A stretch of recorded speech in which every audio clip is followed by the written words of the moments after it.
só vai dizer quinta-feira, pá. Parece ser quinta-feira amanhã. Vai sair desta porcaria quinta e sexta. Hoje me amarro e vai de manhã à noite, amanhã trabalhar. Esta vegana também. Mas para o ano passei menos. Mas também vai dar volta ao espaço, esse espaço meio de gela. Os 15 de semana acabam todos. Este espaço de 800 km está toda a vida. Vai tudo ir para o pé. Vou passar o fim de semana, sabes, amigos, enfiar no jardim. Vou lá tentar ir.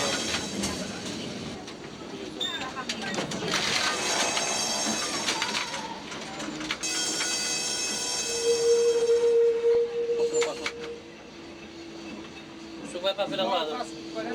Para a Feira Ladra, o senhor? Deixe estar, tem agora a próxima, deixe estar. Sr. João, vá lá, Sr. João. Vá-se lá que é já aqui agora. Guarda frente, agora já. Já sabe.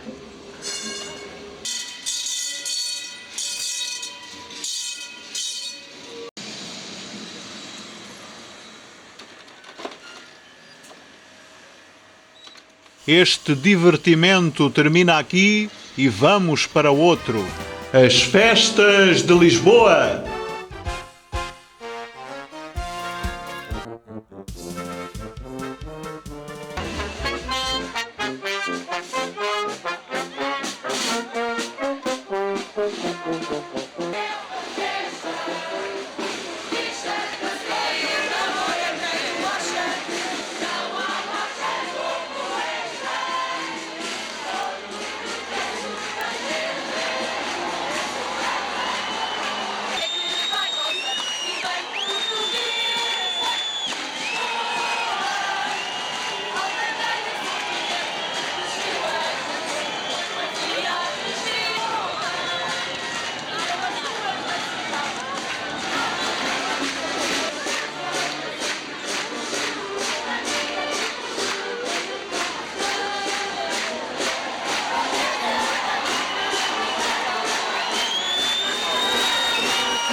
Realizam-se na véspera do 13 de junho, todos os anos. É o dia de Santo António de Pádua, que nasceu em Lisboa. Efetivamente, no mês de junho, há as chamadas Festas dos Santos Populares. São Santo António, São João e São Pedro.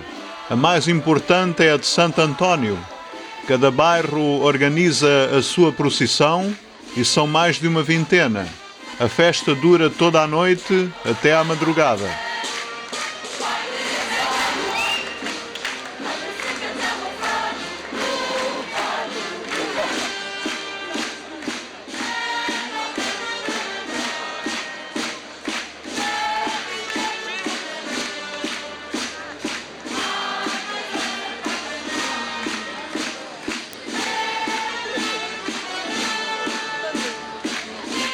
Há um outro espetáculo interessante em Lisboa.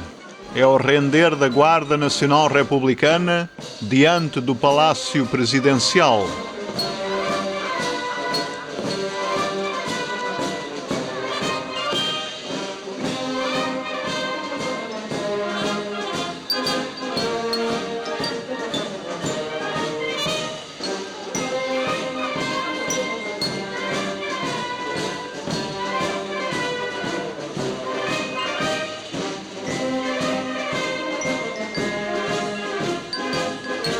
Esta guarda está ligada à existência da República Portuguesa, que existe desde a queda da monarquia em 1910.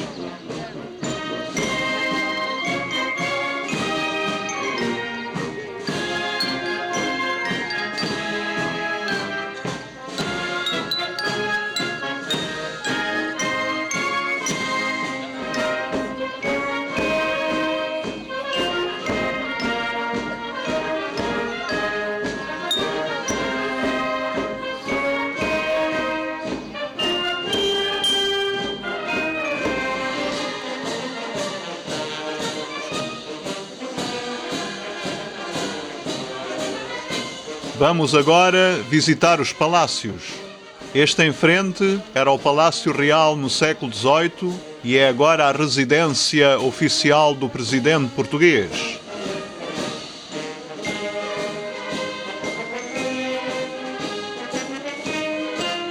O Palácio dos Bicos foi construído no século XVI para um filho de um vice-rei da Índia. A decoração faz-nos lembrar o mesmo estilo usado no Palácio dos Diamantes em Itália e no Palácio das Conchas em Espanha.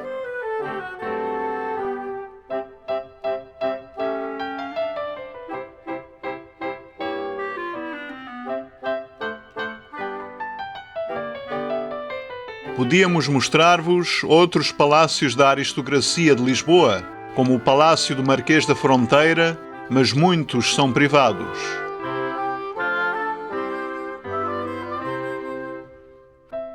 Um dos palácios reais é este do século XVIII, que pertence agora ao Estado.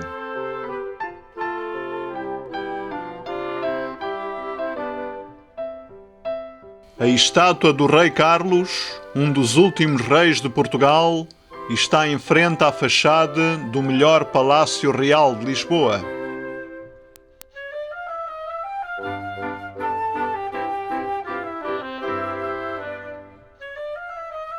Tem uma bela fachada neoclássica, é do começo do século XIX e à entrada há uma preciosa coleção de estátuas feitas pelos artistas que vieram trabalhar aqui.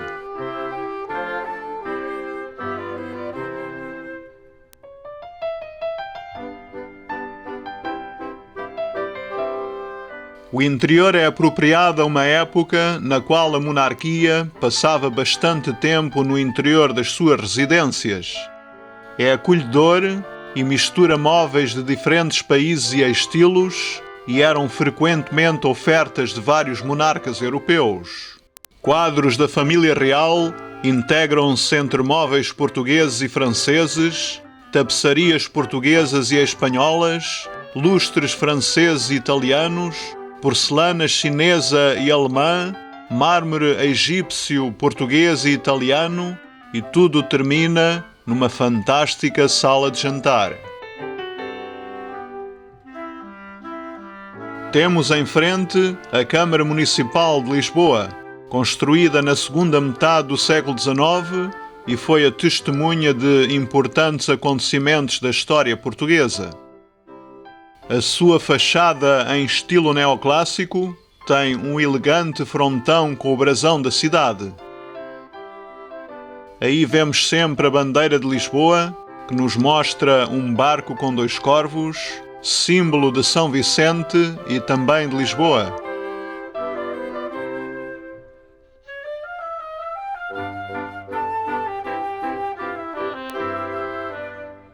O Parlamento foi construído no fim do século XIX, onde já funcionava um antigo convento do século XVII e é zelosamente vigiado por dois guardas. Este é o ponto de encontro dos deputados portugueses desde 1834 e é um dos mais imponentes edifícios de Lisboa. Muitos outros palacetes e mansões estão distribuídos em várias partes de Lisboa. A maioria são dos séculos XVIII e XIX, pois os precedentes foram destruídos pelo terremoto de 1755. Foram construídos para a aristocracia nos arredores, mas agora integram-se na cidade.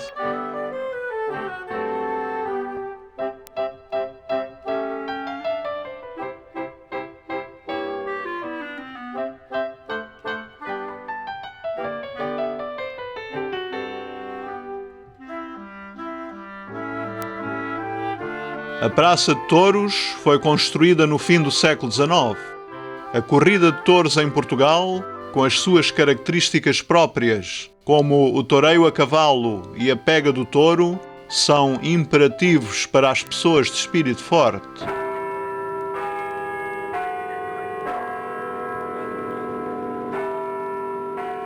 Mais que palácios, Lisboa tem um forte património artístico em igrejas. A mais antiga que vamos ver é a Catedral, construída no século XII, no lugar de uma mesquita árabe. há uma grande rosácea com lindos vitrais na fachada, que é simples e austera, característica do estilo românico.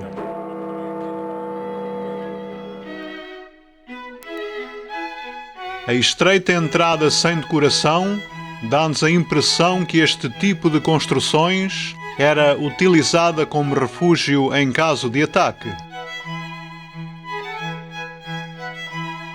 O interior, dentro de espessas e sólidas paredes, não tem muita decoração para não perturbar a meditação, sendo escasso e celestial jogo de luz providenciado pelas rosáceas e estreitas janelas.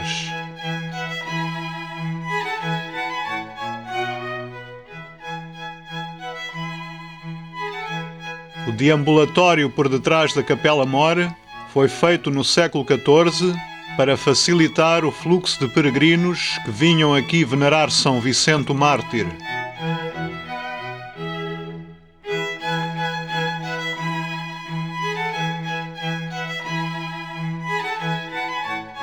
No século XIV, um convento chamado Carmo foi construído aqui. É também conhecido como monumento ao terremoto, posto que o teto caiu com o sismo e ninguém o reconstruiu, devido à instabilidade do terreno. Não obstante, as paredes ficaram incólumes, assim como os arcos góticos, que aí se mantêm desde que foram construídos.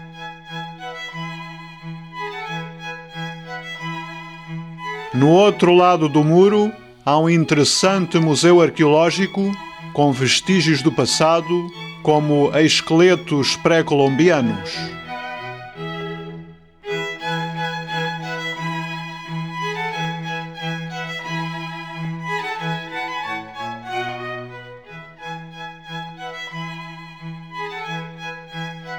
Este convento era um dos maiores de Lisboa e fica agora perto do elevador de Santa Justa e também do rio.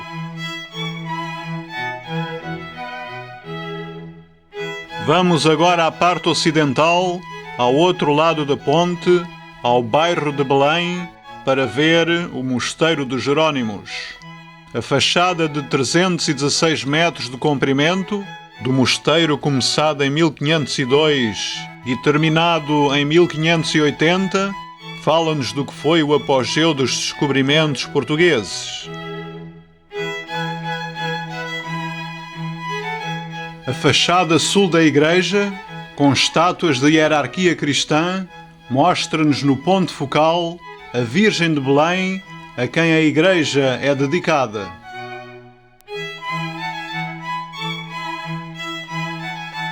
Tudo isto é um bonito trabalho em pedra, no chamado estilo manuelino, com símbolos ligados às expedições navais, como, por exemplo, caras de nativos dos novos continentes encontrados.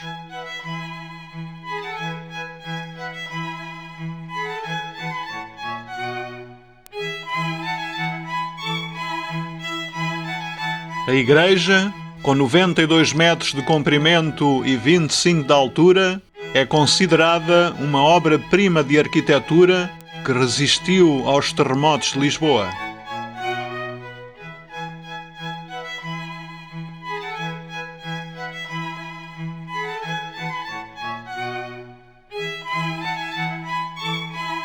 Este templo faz-nos imaginar uma gruta marinha e as colunas imitam palmeiras, no dito a estilo manuelino, nome que vem do rei Manuel, o rei sepultado na Capela Mor renascentista que se vê ao fundo da igreja. Era o soberano durante a prosperidade do comércio marítimo e ordenou a construção deste mosteiro para ser o seu panteão.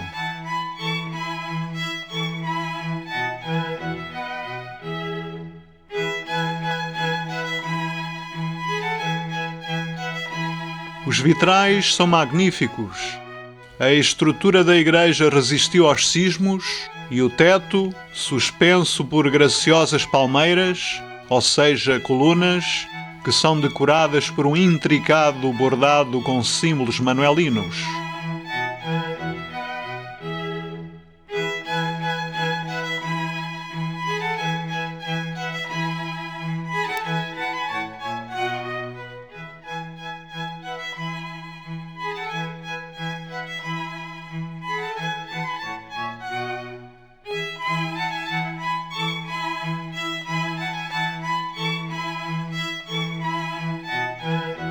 Perto do túmulo do poeta Camões, que escreveu os Lusíadas, encontra-se também o túmulo de Vasco da Gama, que uniu Lisboa ao Oriente. E visitamos também os claustros, os mais bonitos na Europa. Aqui, a decoração no calcário de Lisboa é tão impressionante pela inspiração que vem das novas descobertas que os monges jerónimos tinham bons motivos para a sua meditação.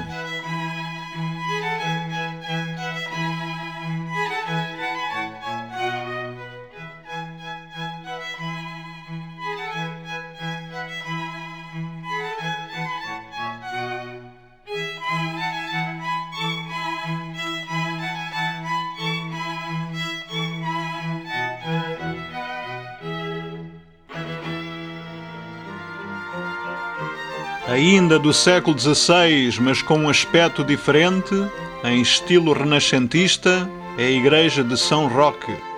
Tem uma bela decoração em mármore e nas capelas há belas estátuas de santos entre uma rica decoração em talha dourada.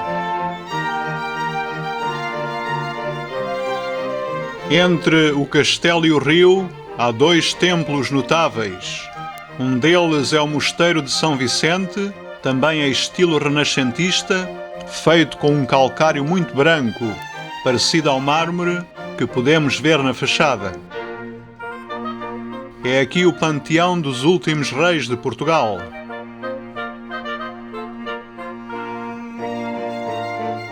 Azulejos azuis e brancos nos claustros são uma agradável surpresa para os visitantes. Portugal é conhecido pelos seus azulejos e aqui podemos ver um conjunto de painéis do século XVIII inspirados nas fábulas de La Fontaine.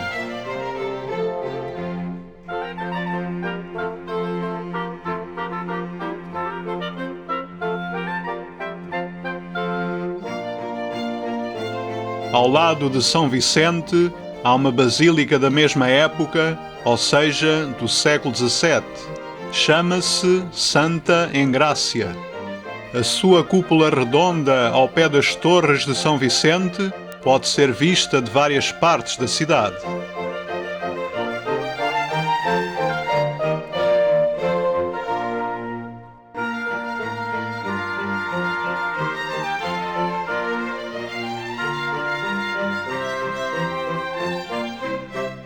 A construção, começada em 1682, foi terminada quase 3 séculos mais tarde e os portugueses dizem frequentemente